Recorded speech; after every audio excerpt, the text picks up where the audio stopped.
up? And welcome back to Opposites Attract Podcast. This is Sonia Ramirez, your girl, and I'm sitting next to Miguel Ramirez. What's up, everybody? How was your day? How was your week? How was your life? Going. And today, this podcast is brought to you by us again. Make sure you guys go to oppositesattractpodcast.com and you guys share it with the people that you know. You guys can find all of our social media there. You guys can follow us there. You can watch the podcast there. You can listen to it there. You can also click on the support the show tab and you'll see ways that you can support us by going through our Amazon link and buying things that you normally buy on Amazon, but doing it through the link, and it helps us out. You'll see Trust Inc. We can tell you more about that later, and we'll tell you some other ways that you can support us later on in the show. Well, there you go. So this episode is the recap of our live event. Yeah, I'm pretty excited. Before we get into the recap, though, I would like to share some of the surveys. So what we did after the event is we just handed out surveys to everyone who was there because we wanted to hear, from you guys, those that were there. So, I mean, that's the only way we're going to get better, right? Yeah. So we wanted to see your thoughts and kind of like get an idea of how we did. Yes. I think it was a good idea. You know what I mean? How else are you going to know great idea. If you bombed it or jacked up the whole thing? Yes. It was our first time. So yeah. So overall, I would say 8 out of 10. 8 out of 10. 1 being the worst, 10 being the best. I think we did about like a 6 or a 7. Yeah. I think that's pretty accurate. Right. And I think we can get to a 10 eventually. Yes, no, for sure. The next event, it's hard to get to a 10, but you build up to it. You build up to it. But I think that the next event, I think we're going to nail it. Like maybe not a 10, but I think we're going to nail it. And I'm so excited At least for it. We'll do better maybe. Because I know now what to add to make it just perfect. So as soon as we got done doing the event, right? Me and you start talking, and I think it must have been on the ride home or the next day or something like that. And we're just kind of talking about how things went. And before we ever even read the surveys, we were like, man, we forgot to do a Q&A. And then we were talking about and we also the time went by. Yes. Quick, it seemed. And it's not like we were wasting time. Like we went over our story and we talked about certain things and techniques and certain, the 5 love languages and that stuff. But we didn't really break down exactly how we overcame certain things. Exactly. And that's what we were thinking once we were kind of reflecting back on the show. Right. And we did, but it was like a quick It was an overview. It wasn't detailed. into detail. And I think that's what people... And step by step, like this, and this is how we came out. Right. And not only that, but we had activities in our agenda for them. Yeah. Right? Yeah. And we just... The Q&A was in the agenda. Yeah.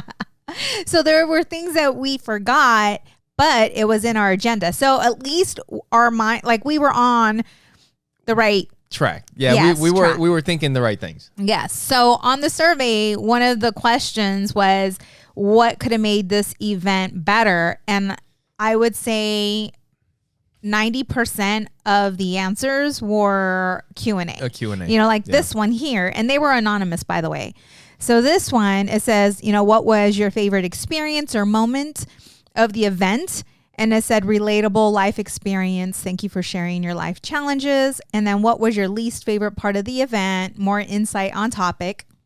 Yeah. There you go. And exactly. And just by doing the Q&A, that would have been covered.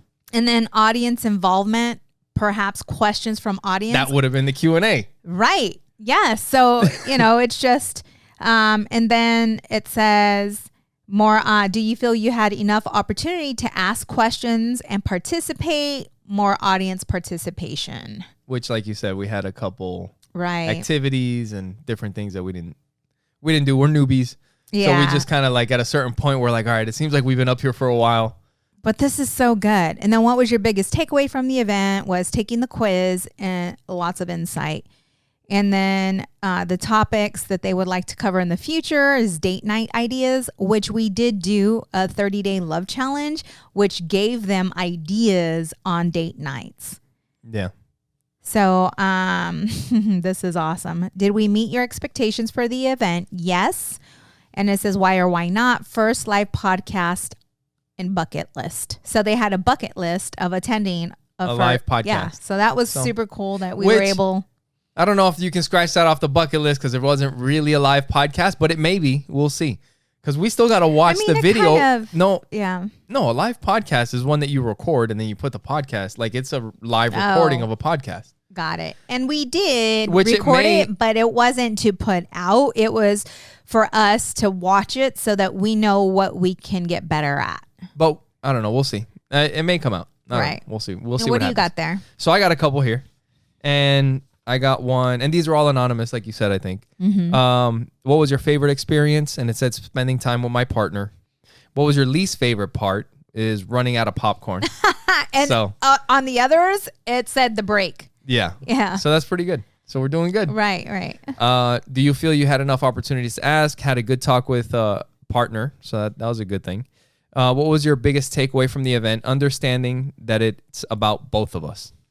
Yeah, that's good. That's good. And then I have this one here. We got all fives, like very satisfied, and the other one as well. Do you feel that this event will help you reconnect with your partner? Yes. What was your favorite experience or moment of the event? Learning about the 5 love language quiz. What was your least favorite part of the event? Open floor to the audience. So again, Q&A, participation. And I love these. These were my favorite. What? The surveys? The surveys, because they were so insightful. Like you can tell the ones that were people that knew us, that loved us, and they were like, oh, this is such an amazing event. Like because we had a lot of that, right? Yeah. These are the ones that really gave us insight. Like they wrote their truth, and I loved that, you know? So this one, do you feel you had enough opportunity to ask questions? Maybe open the floor for experiences to be shared throughout the show. Yeah. Very good. What was your biggest takeaway from the event? The 5 love language quiz will help better or more effectively understand our relationship. What topics would you like for us to cover in the future? They answered real trials and steps to overcome them. So that's what we're going to do on the podcast. So the future podcast, we're actually going to go into detail with you all, those of you that listen to the podcast. And then we're also going to have another live event. I think that it's very important. You're going to do this again like the same way you did the last one? Hey, babe, we're having another event. Yes. And then did we meet your expectations? Yes. Why or why not? First event went great. Few suggestions, covered great topics. So nice. Love it though. And I got one more here. And it says, what was your favorite experience or moment from the event? The emotional backstory. What was your least favorite part of the event? Not enough group sex. Not enough. There wasn't any group sex. Right? So that's gonna be like. So we need to have more, I guess. That's hilarious. And the funny thing is, like, when I was reading this one, I was like, this is probably, or I look at the handwriting too. I'm like, this is a woman. But at first I was like, I think I might know who it is. But then I started thinking about all the people that went. Right. And I was like, I don't know who this is. There could be it could be from a few people. Yeah. So do you feel you had enough opportunities to ask? Yes. What was your biggest takeaway from the event? Communication. That's awesome. Which is something that we talk about all the time on the podcast. What topics would you like us to cover in the future? More sex? Did we meet your expectations for the event? Yes, but more sex.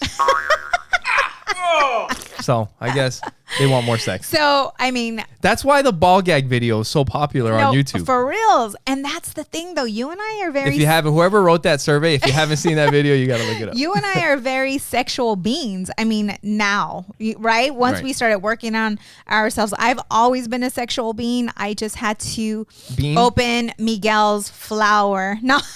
That sounds funny.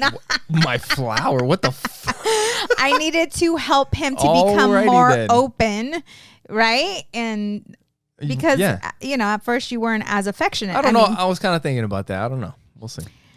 I don't know about that. No. I wanted it way more than you. That's not what okay. Yeah. These days, now, not so much, right? We'll see. Anyway, we'll talk. That's not what I'm talking about. Anyway, okay. Whatever. So, let's get into the recap. Dude, I thought you see, that's how we get off.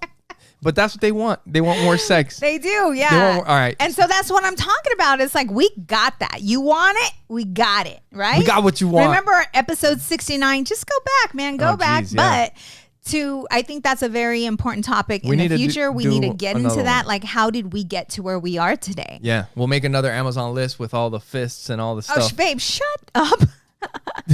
So at the event, what we did, and you guys, this is so important. And I know this is something that helped me get better, was journaling. Like, I have so many journals. That is pretty cool. But I didn't realize how important it is to go back and reread your journals. Because I realized by rereading the journals on what we were going through and how we were able to overcome them. You understand? Like, I didn't realize how much we went through until I started going over the journals. Yeah. Well, when I think on a couple podcasts ago, we had talked about, like, when you look back at situations that we've been through, like hard times, you look back at them with like happy memories. Like, when you're going through it, it's not happy. Right. But then when you always look back, you remember the happy times that were in those hard times. And when we were at the live event at the show, Jeff, Susan's husband, we were talking about that. One thing that he mentioned was for people that were in the military, boot camp. Boot camp, there's a lot of times that suck, when you're doing things that you don't want to be doing. But the moments that you remember, the moments that stick out, are the good moments. All the shitty times. Like, I mean, working out on the flight line on the Air Force Base, that shit wasn't fun. It was 120 degrees pushing a toolbox. Right. But you don't remember that. You remember wrestling in the truck with the guys. Right. You remember beating the crap out of each other and tying up the new guys. Right. That's the stuff you remember, Yeah. So on the first entry, I was talking about how I grew up and how as a little girl, I never wanted to, like, I was surrounded by just broken relationships. My mom married after 17 years, divorce. My aunts that I was very close to, my aunts and my uncles, all separated. And then witnessing my sisters go through heartbreak, that I just made a decision, like, at a young age, that I don't want to go through that. I don't want to be so vulnerable to give my heart to someone for it just to get broken. So I was never that little girl who cared, the Cinderella movies or any of the Disney movies of, the happily ever after. That was not something I believed in. And in the journal, I was writing that. And I also wrote why I felt that way. And I realized that the wall that I built, the reason why I didn't allow myself to love, and all this came to surface when I started reading the journal. Like, oh shit, like the reason why I was so scared to love had to do with my experiences as a little girl. Yeah. And so many of us go through life not even recognizing, not even realizing that the decisions that we make and what we go through and how we respond and all of that, a lot of it has to do with how you were raised, and things like that. You wouldn't even think that was a trauma, right? Like, just like what? What do you mean? I mean, the divorce, yes, right? Mm-hmm. But I mean, I wasn't abused.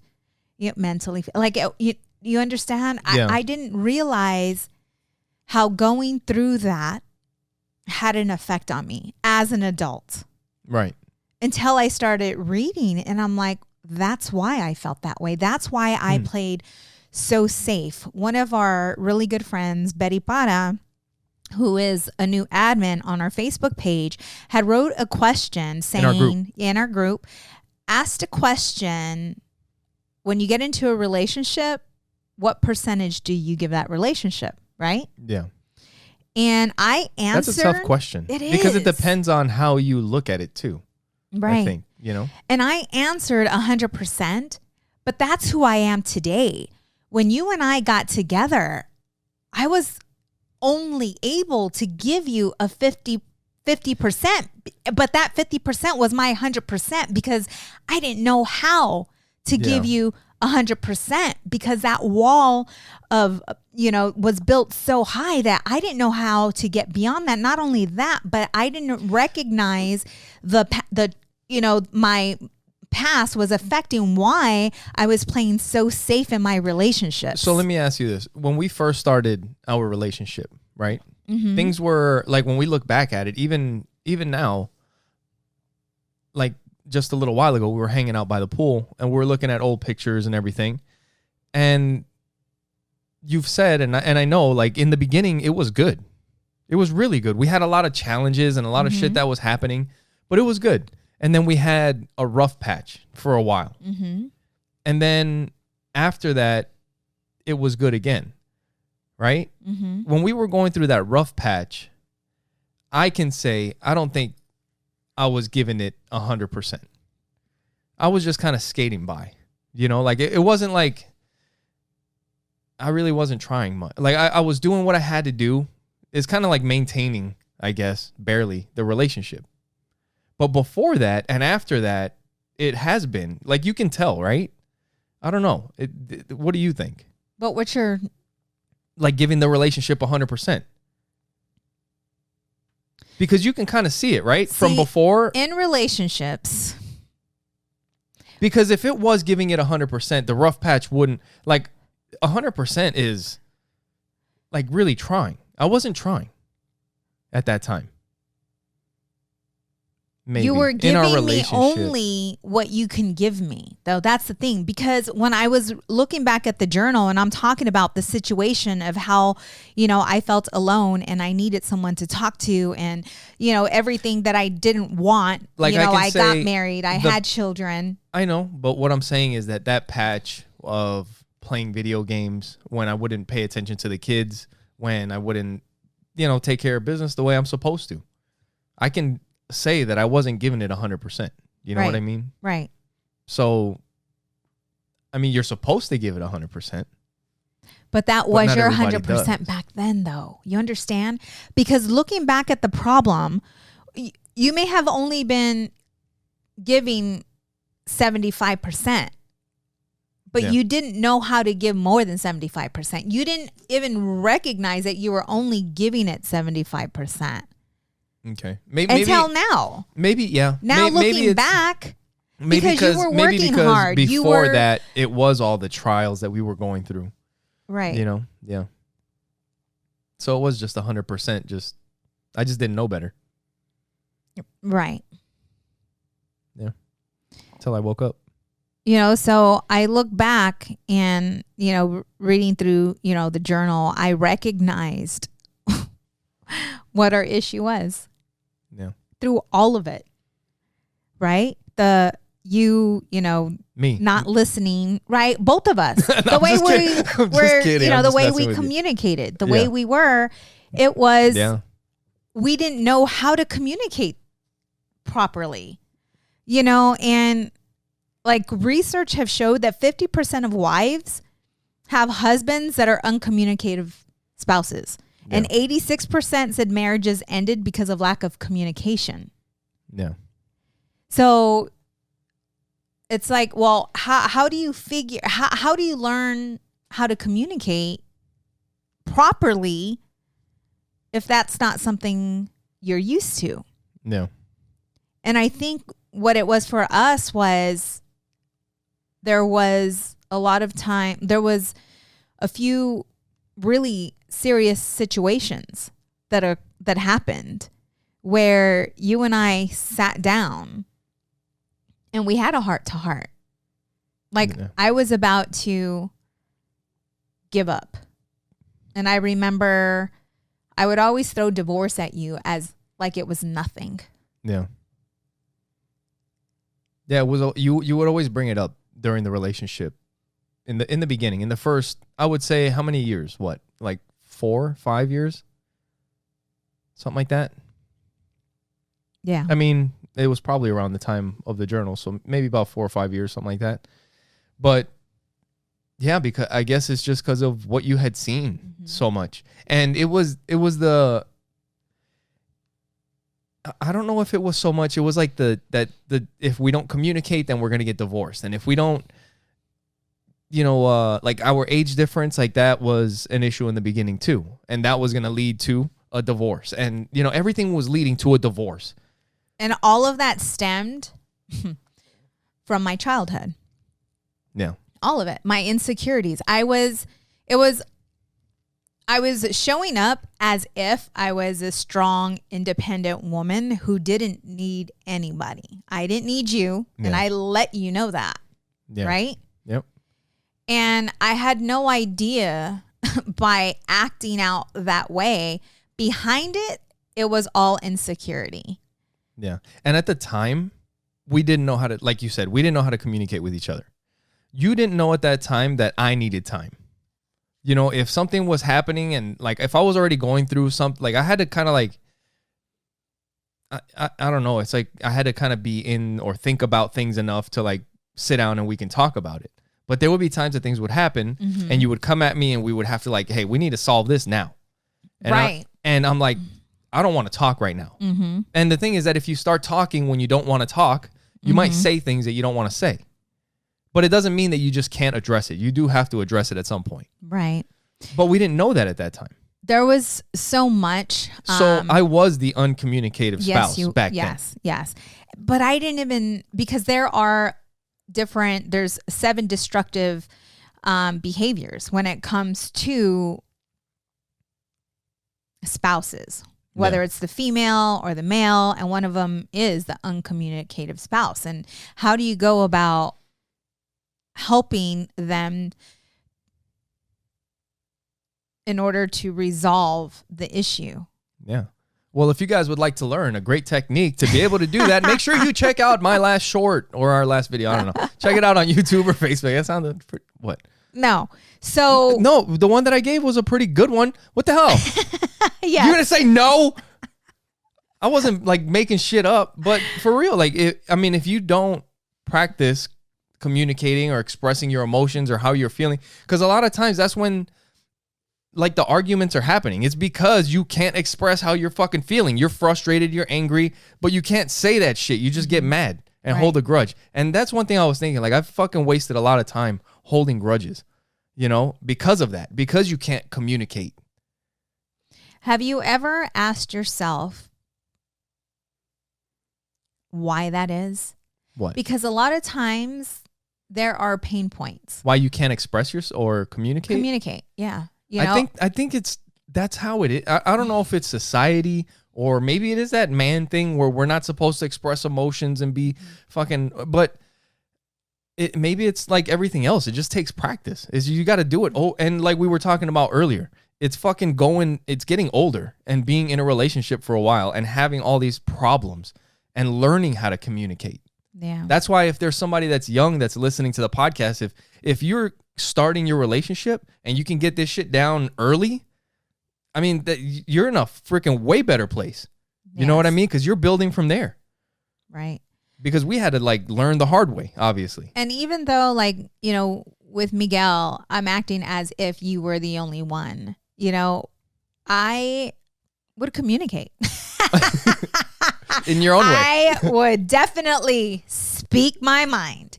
Again, being that strong, independent woman, hey, what's up? I thought you were going to wash the dishes. Ass. You need to get, that is not the way to communicate. That is a way to start a fight, to start a disagreement, to start an argument. And I realized that, as a little girl, a lot of growing up, I did not have a voice. Talking was talking back. If I was expressing how I felt, there was none of that. It's like, just do what I asked you to do and do it now. And if there was crying involved, it's like, stop crying. There's no reason to cry. Stop crying. Is that just our generation? And a lot of times being raised like that, guess what? You grow up to be an adult that has problems communicating, expressing your feelings, because you were raised almost as if that's not okay. Yeah. And not only that, but it's almost when you're crying and they're telling you that you don't have a reason to be crying, when you come across people that are very cold, that are just cold, a lot of times it has to do with the way they were brought up. Like you don't have a reason to be crying. Stop crying. No. You look ugly when you cry. Toughen it out. And then you just keep all the emotions inside. Right. And then you grow up to be that adult. And then maybe that's when you lash, like every once in a while, you just fucking flip. You do. Yes. Because you're holding this all inside. And one day. Well, that's why I would fucking flip before, Yeah. Yeah. You're triggered. Yeah. And all of a sudden it's coming out. All of it. All at once. Exactly. Yeah. All that shit's coming out right now. Yeah. So I think with that, a lot of the things that we have gone through stem from our childhood, right? And what I can tell you, if that is you, if you are an uncommunicative spouse and you don't know how to express yourself and expressing your emotions or how you're feeling is something that you've never really done before, because maybe you were that child. Maybe you were that child who grew up in that type of environment. And now you're in a relationship and now you're being asked to communicate. And instead you are giving the silent treatment. And we all know that the silent treatment does not work. It makes everything worse, not just for you, but for your partner as well. What I would say in order to make that connection is to get a journal and to start writing down your emotions. That's kind of like what I was saying last time. I mean, that's even an easier thing when you first start. It's just take a piece of paper and think back the last hour of 3 different events that happened to you and emotions that you felt. Yes. And you just write down, this happened and I felt this way. This happened and I felt this way. Yes. That way, when your spouse asks you, like, how was your day? You're not wrapping up a whole entire day with, it was good. Right. It was fine. Right. It was like, well, today, this happened. Then I felt kind of, nervous because I've never done something like that before and this and that. And then exactly. It's just, and then something else happened. Then I got kind of excited and, but it helps you practice expressing your emotions. Right. And so I think that is a great thing to do, especially if you're not used to that. And not only that, but if going back to, your childhood, and I think a lot of it, in order to figure out your pain points, when it comes to communication, if you find yourself lashing out and getting upset when something is being communicated, you need to recognize whatever that conversation is, whatever that topic is, that is making you feel that emotion. Yes. Yeah. And trace it back. Like, really think about, and this is what my therapist, she really helped me to open up to remember my past, because I didn't remember my childhood and I didn't know why. And there were things that she had me do, and all of it was sitting, down. And I remember her telling me, what I want you to do is get a picture of yourself as a little girl during the time that your mom and dad were together, because that was all blank for me. And she told me to put it up on a wall that I see every day. She's like, and I need you to take time out of your day, quiet time. She's like, when the kids are at school, when Miguel is gone, and I need you to sit and take, she said, get a journal and start to think about just events that happened during the time when your mom and dad were together. She's like, it may be rough because you don't remember. She's like, but when you start to look at that picture and you start to ask questions, she had me asking, how was your mom? with you when you were a little girl? Or how was your dad with you when you were a little girl? Like, she really started asking me these questions to get me to think back. And once I started to remember, there were things that started to be revealed. Yeah. That's when you started remembering all kinds of things that you hadn't thought about in forever. I had or never thought about. No idea how bad my parents' divorce affected me. You just shut the whole thing out. I just completely blanked it out. And I didn't feel that I had any feelings about it until I started to remember. Yeah. And once I started to remember, I realized that I was close to my dad because I didn't remember my dad at all. You know, but when they went through that divorce, it was like he divorced us kids. Yeah. You know, I remember waiting for him and him not showing up.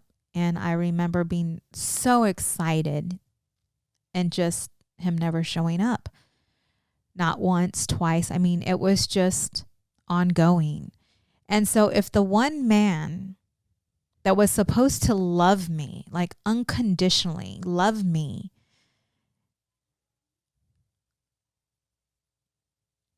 couldn't love me, why would a man love me? No. You know, why would somebody else? Right. Yeah.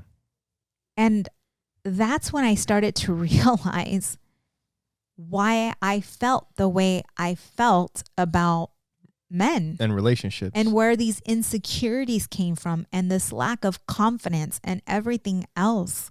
And in order for me to love you, I had to go back and release and heal sit there from the trauma of the divorce. Remember and face these demons, and because it hurt. Yeah. It really hurt when I started to remember as a little girl, like how I felt and how whenever I would talk to my dad, I would tell him I loved him, but he would never tell me he loved me back.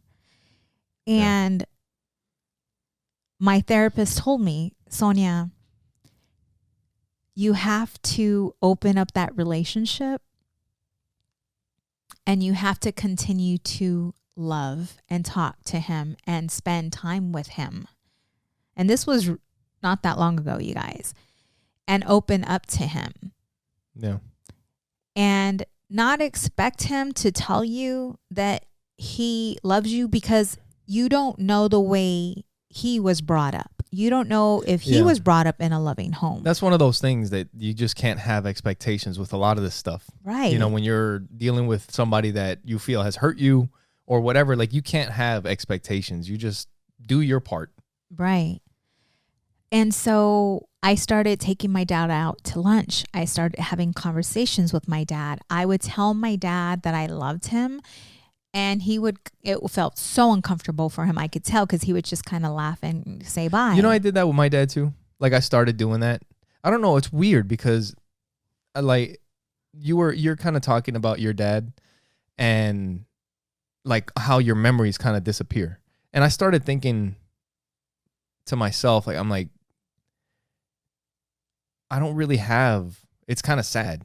Mm-hmm. I don't have a lot of memories with my dad. Mm-hmm. And I suppose like I grew up with my dad, or at least, you know, I wasn't with my mom. I lived with my dad. Right. But even still, like a lot of my memories are him sleeping or me being somewhere else. Right. You know, like there are some things here and there, but for the most part, it's him sleeping or me waking him up, asking him a question so I can take off or being somewhere else. Right. You know, and I was like, well, maybe there's things that I don't remember. That because of I'm shutting them out or something. Right. But yeah, I don't know. Well, this is something that maybe I can help you with. Oh, yeah. No, because it is, I'm telling you, like going through this helped save our relationship. Yeah.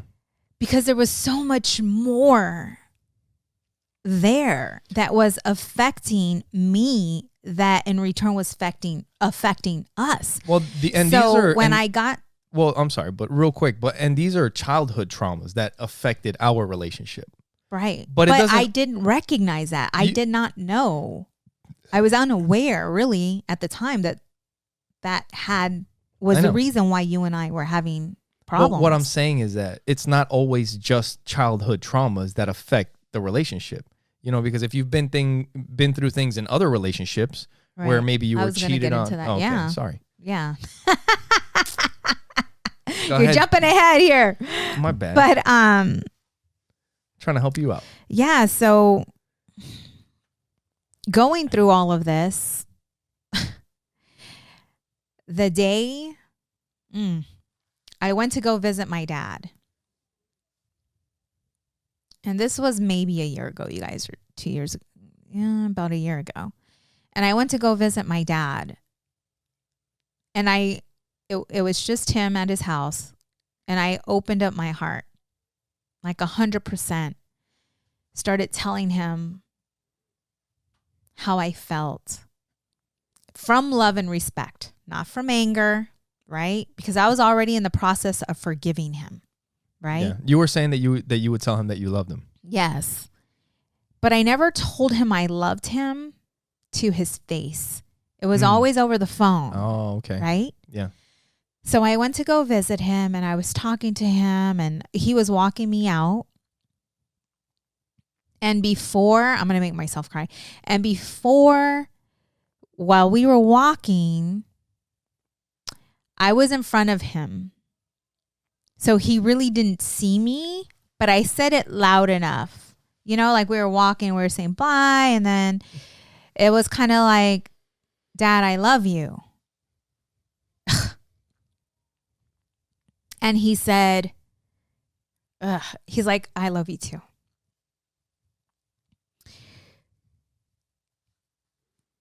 And I remember turning around and kind of like running to him because there was distance between us.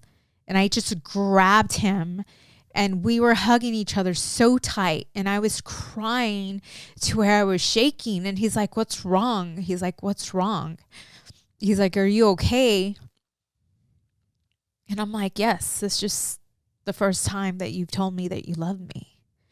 And that time, I felt like a little girl. I felt like that little girl who was waiting for her dad for so long to tell her that he loved her. Yeah. And that day, I healed. That day helped me in so many ways. And let me tell you, this is real talk right here. Do you remember having a conversation with me about my dad? And I told you that, and this is hard for me to say, you guys, and I know that I'll probably get some backlash for this, but this is just me speaking my truth. My dad and I have been disconnected for quite some time, right? Before things started to be revealed. And I didn't feel like a bond with my dad because I didn't remember him as a little girl and we didn't really talk that much, you know, as an adult. And I remember having this conversation with you and we were talking about our parents.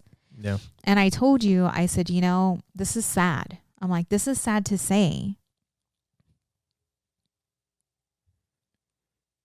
But if something happened, I'd be sad, but I wouldn't be devastated because I didn't feel like I still had that wall of protection up, even against my dad.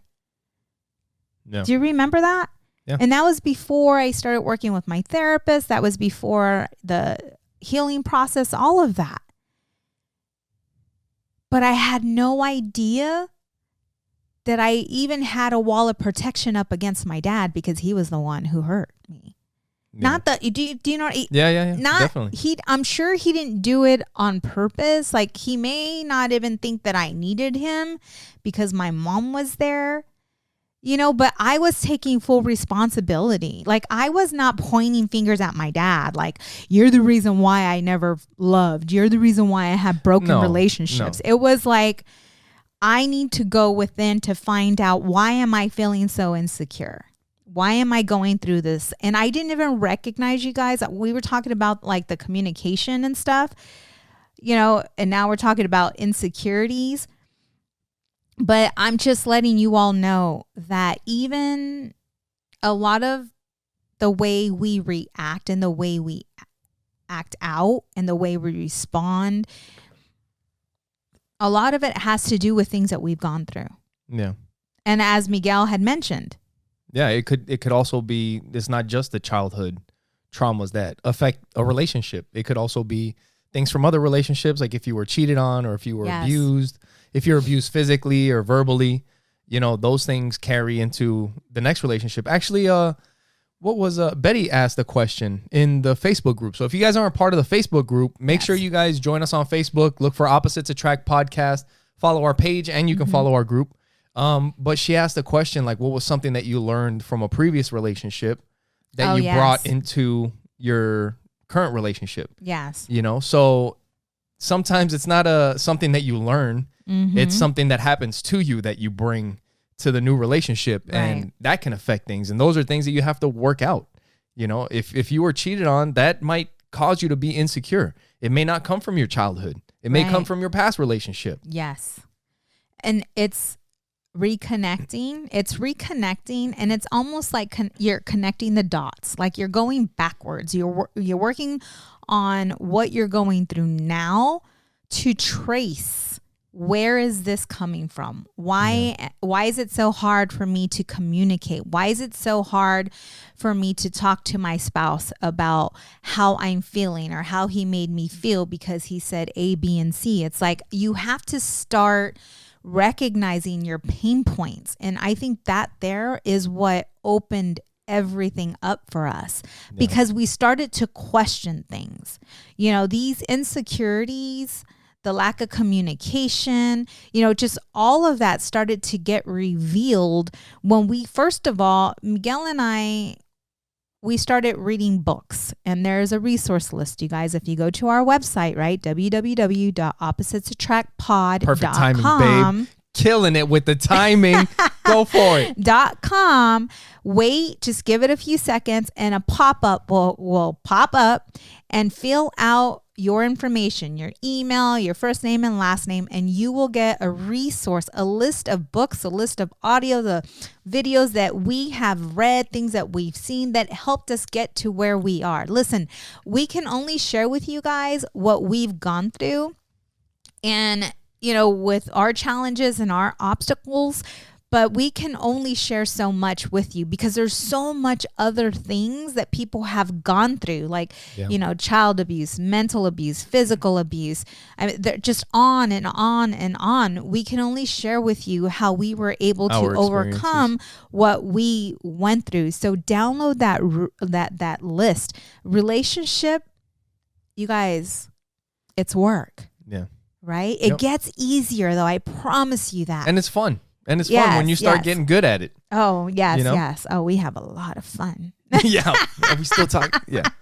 Did you want to definitely start with the what's that? Advertisements? Yeah, no, for sure. And on there we have podcasts, we have videos. Yes. So yeah, definitely get that resource list. Just wait for it to pop up when you go to the website, and oppositesattractpodcast.com. And you also see all of our social media there, except for TikTok. I got to add TikTok. I got to get on that website. And actually, we need to get a new website. That's on the list. We need to get a new website built. But anyway, we need to add TikTok. But for now, you can follow most of our social media on there. You can also watch the podcast there. You can listen to it there. You can send us a message. If you click the contact us and you send us a question on there, we'll get it and we can answer it on the show. You can also give us a call at 480-331-9846. And if you leave us a message, you can be anonymous if you want. You don't have to leave your name. If you want to leave your name, that's cool too. And we'll play it on the show and we'll answer your questions and let you know what we think. But yeah, while you're on our website, oppositesattractpodcast.com, you'll also see the support the show tab, or if you're on the phone, you hit the menu button, you'll see the support the show link. When you click on that, you'll see a link to our Amazon link and also to Trust Inc. When you click on the Amazon link, you can purchase whatever you normally purchase through Amazon, but it'll help out the show by clicking through that link. And while you're there, you can also find our merch on Amazon by searching Opposites Attract Podcast. And if you type Opposites Attract Podcast, like shirt, women's shirt, phone case, you'll see all the different things because it's kind of hard to find sometimes. we got to do better with that. But anyway, that'll help us out. And also Trust Inc. And Trust Inc. is? Trust Inc. We are a nationwide mobile notary and signing agency. So if you are in the process of purchasing, selling, or refinancing, you can request Trust Inc. to be your signing agency. Or you can go to Trust Inc. directly by going to trustinkusa.com, and you can send us a message on there too, and we'll get that. And we're also affiliates with Pinwheel, which is a smartphone for kids, which is awesome. It's the phone that our daughter has. And the great thing about the phone is it has GPS tracking. You can see all the call logs, all the text message logs, all the contacts have to be approved by the parents, so you know exactly who the kids are talking to. That's one thing that I really love. Like we can, and if we trust our daughter, with the people that she, for the most part. But you also never know who these other kids are. Right. Like we also don't want to be like a helicopter parent where like you can't talk to anybody at all. So we can monitor what's happening. When there's somebody that we don't know, we're like, you know what? We know she's a good girl, so let's see what happens. We add them, and we can make sure that there's nothing inappropriate going on. But there's also apps that are appropriate for the kids. They don't have any apps that are available that will get the kids addicted to the phone, trying to get them to level up or keep their streaks or the social media with all that addiction stuff. Right. It's only things that are going to make kids more productive. If you guys want to know more, go to pinwheel.com. And you can use promo code OAPTEN, all together, all in caps. That'll give you 10% off of a Pinwheel phone. And if you would like to buy us a coffee, you can go to www.buymeacoffee.com/opposite pod. Yes. Yes. What he said.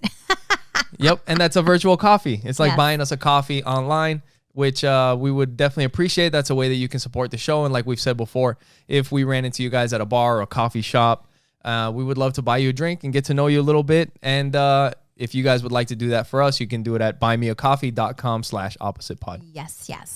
So the topic, insecurities. That's pretty much, we talked a little bit about the lack of communication. Again, and where they may come from. Yep. And the way, you can start to learn how to communicate is to identifying your emotions and your feelings, writing them down, journaling them down, making sure that when you guys do have a disagreement that you come from love and respect. And, depending on which spouse is the uncommunicative spouse, the other spouse is there to support. The other spouse is also to educate themselves as well on how to help them to communicate, and making sure that, us women, we love to nag, right? When we love to nag.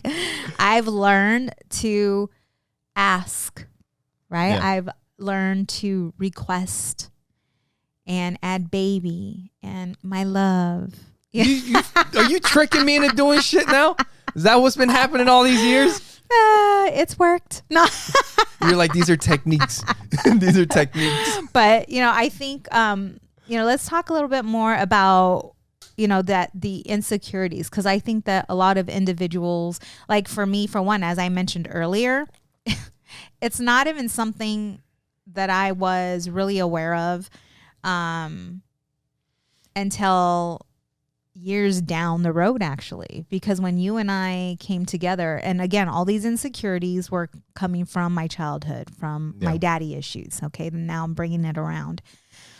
I had no idea how insecure I was.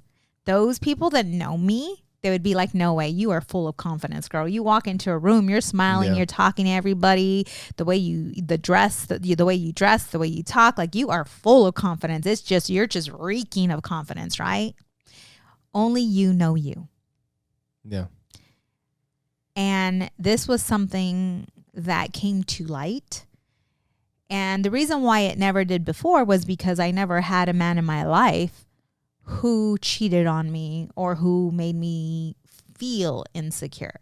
Yeah. With you were very loving, and you always wanted to be with us. You always wanted to be with me. When the boys would ask you out, you would be like, hey babe, you want to go hang out at the bar? Yeah.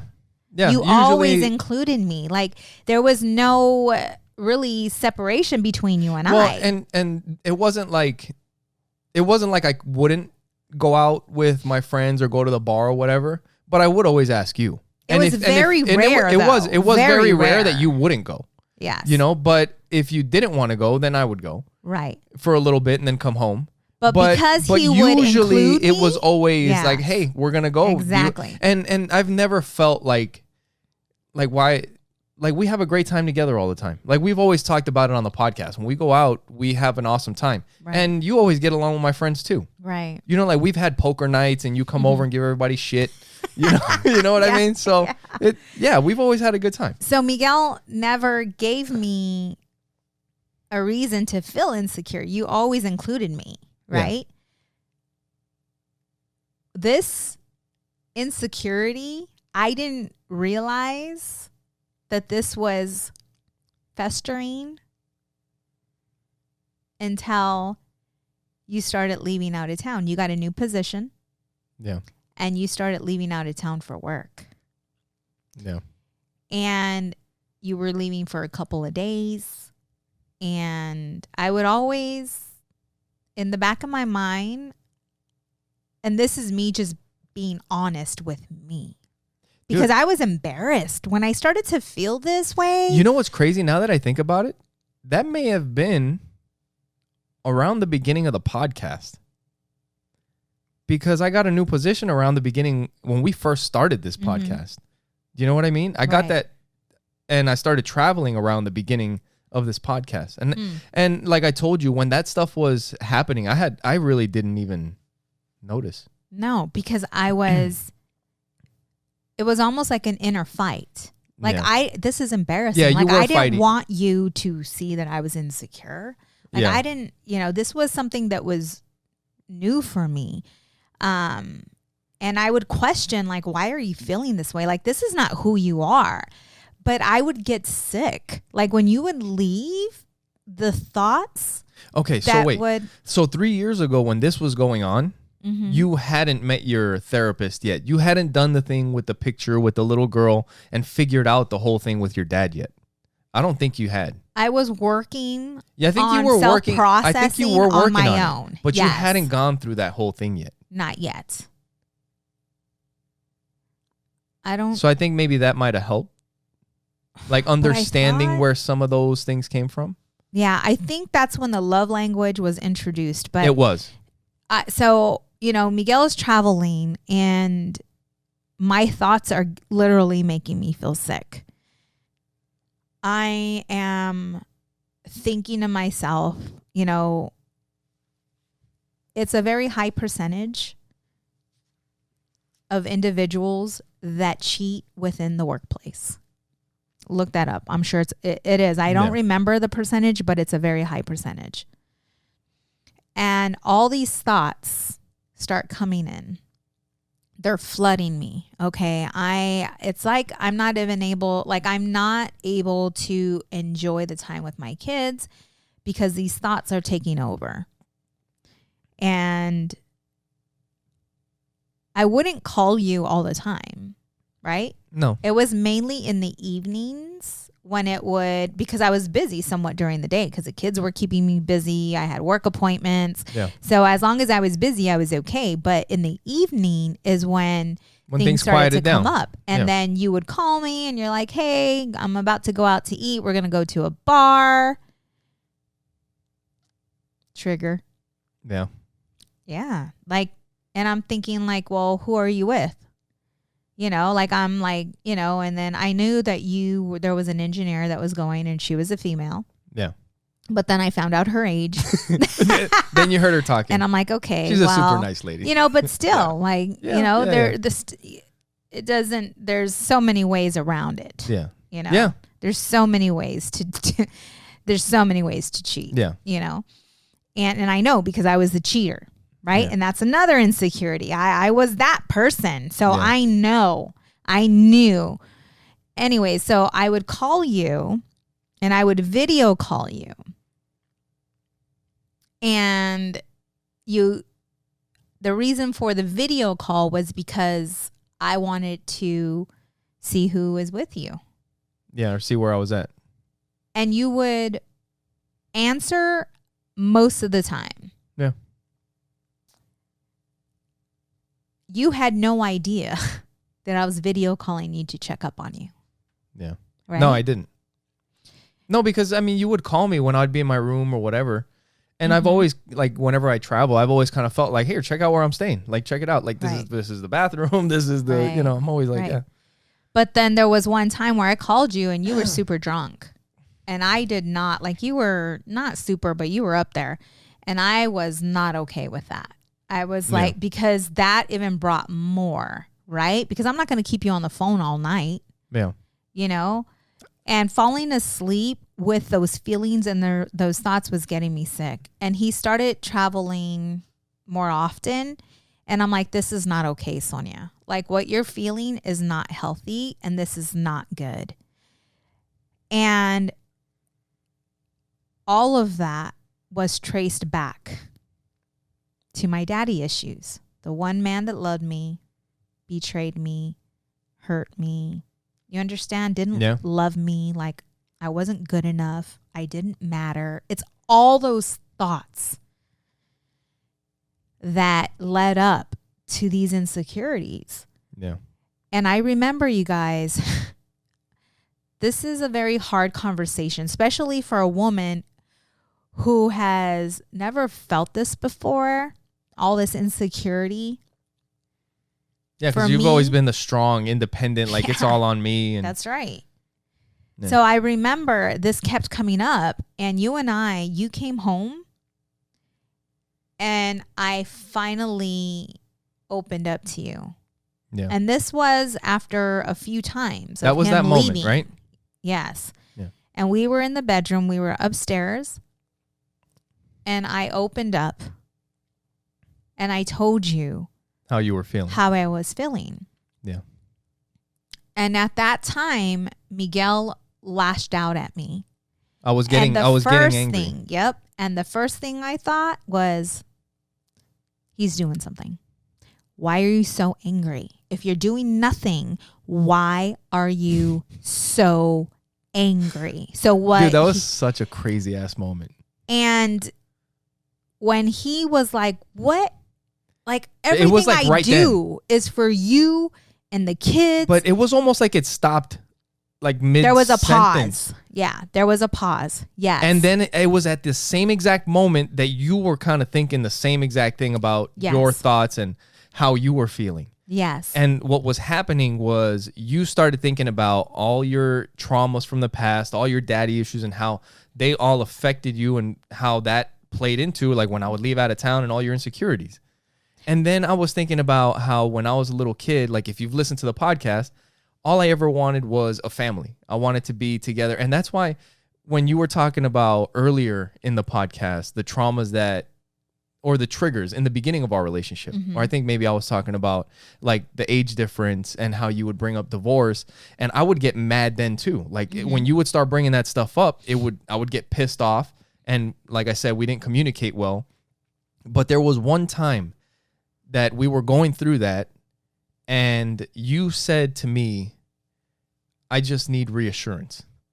Like when I was getting pissed off, you were just like, I just need reassurance. And I don't know why, but for some reason that stuck with me.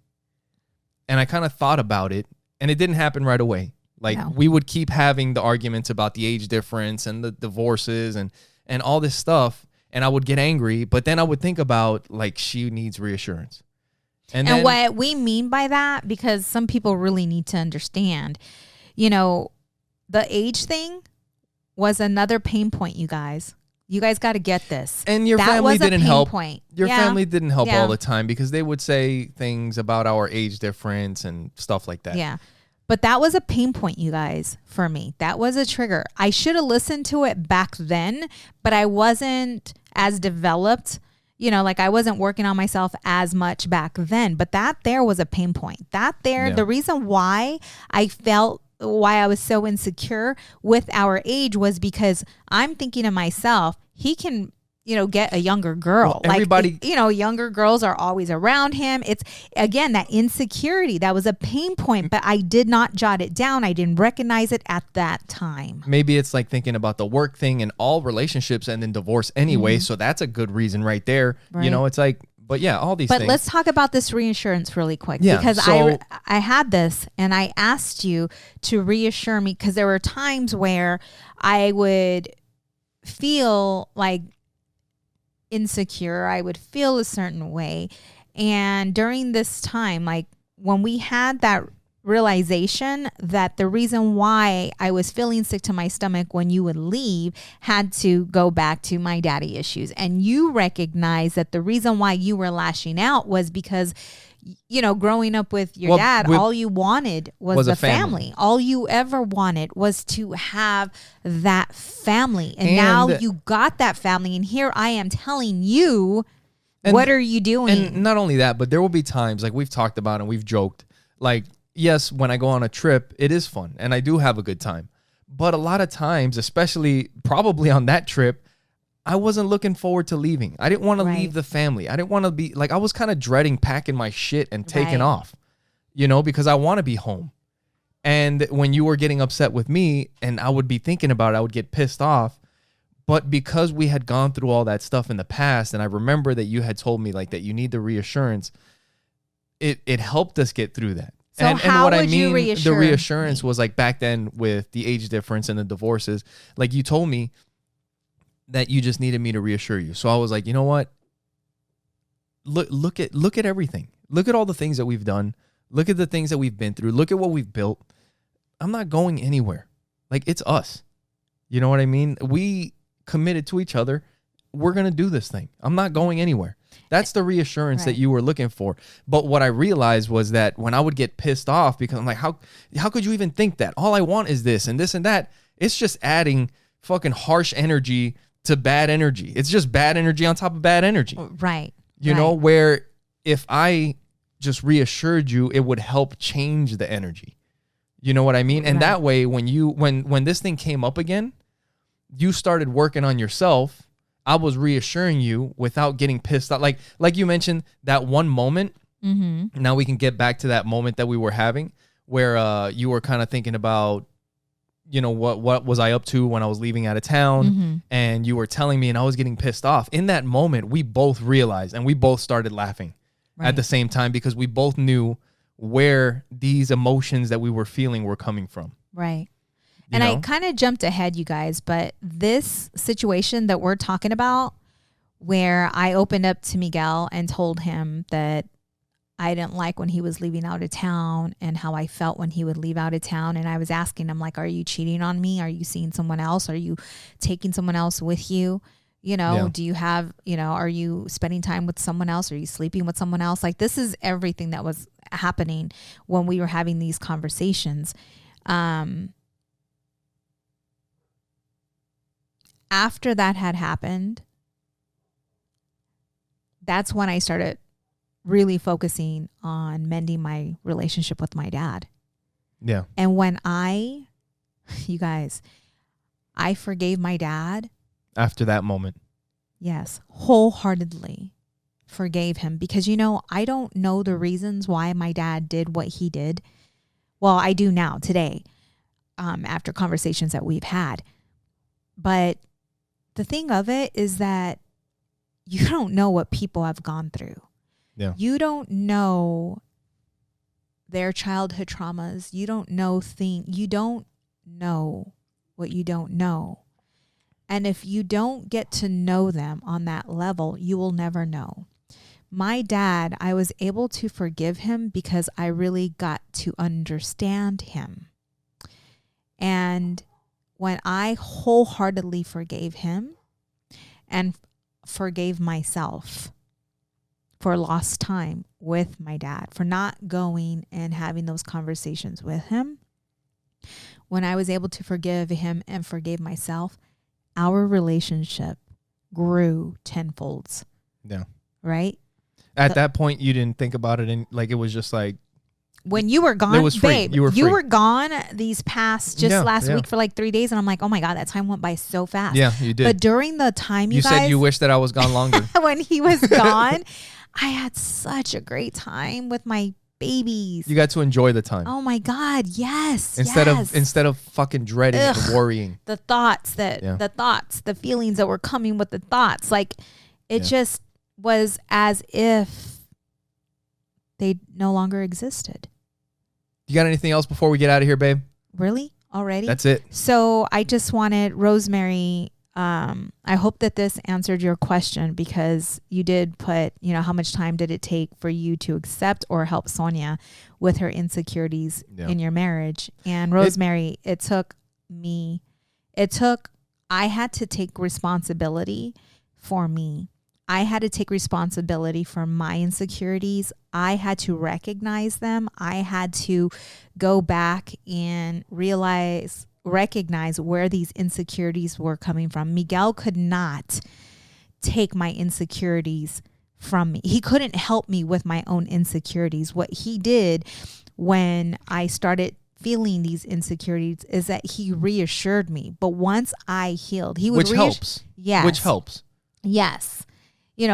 It helped a lot, because when I started to feel a certain way, you would tell me, I love you and I want to be with you. Yeah. And it is us. You know what? The end, it is us. There was actually, I remember at one point back in the day when I was talking about like the divorce and the age difference and all that, because that was like in the beginning. That was like 3, 4, 5 years in. Mm-hmm. I remember there was one time because I was like, you're very positive. Mm-hmm. You're a very positive person. You would always bring up all the positive shit about everything. I was like, but when it comes to relationships, you're always talking about how we're going to get divorced. How come you never talk about how we're going to be together forever? How we're going to be an old couple holding hands hunched over? You know what I mean? Right. And I think that maybe, but also there's a way that you can bring it up. Because I don't think I might have said it like that, but I wasn't like coming at you. Like it was just kind of like a, hey, have you thought about this before? Because you're a pretty positive person. You know what I mean? So I think that, and then just a constant reassurance. Right. So just know that if your partner is going through insecurity or lack of confidence, you can't fix them. Yeah. They have to do the work. They have to be the one to take responsibility for what they're feeling, their actions, all of it. And the other partner could be there as a support, to be there to help them, not enable them, but to help them, to get them to recognize too, like when there's triggers, and be that loving spouse, that understanding spouse. But you can't get there until you learn how to communicate, how to connect with your emotions, your thoughts, your feelings. And I think that the easiest way, what we've learned to do is, for me, it was journaling, connecting, writing down what I'm feeling, writing down how my thoughts are a certain, just and recognizing pain points, recognizing pain points, and really taking time to question, why am I feeling this way? Why am I getting so angry? Yeah. Why am I so insecure? Why am I so jealous? Where is this coming from? Yeah. And the next episode, we will, break down the next challenge and obstacle that we've had, together as well. So just, look out for the next one. Yeah, look out for the next one. And you guys join our Facebook group page, because there's a lot of interaction. And shout out to everybody that's interacting with us in the Facebook group. Yes, and everybody that's doing the 30-day love challenge. You guys have been kicking butt. It's been awesome. And it's been cool seeing all the comments of everything that everybody's doing. And don't worry, we will get on top of the topic of sex and group sex. Sex. Yeah, there we go. So make sure you guys go to oppositesattractpodcast.com, like we've mentioned. Share it with the people that you know. Thank you guys for your support. Thank you for watching and following us and all of that stuff. Yes. We love you. And again, thank you so much for watching Opposites Attract Podcast, where we get better together. Bye. You don't like when I steal your shit, huh? I sure don't, motherfucker. Don't do it again. Because you throw me off.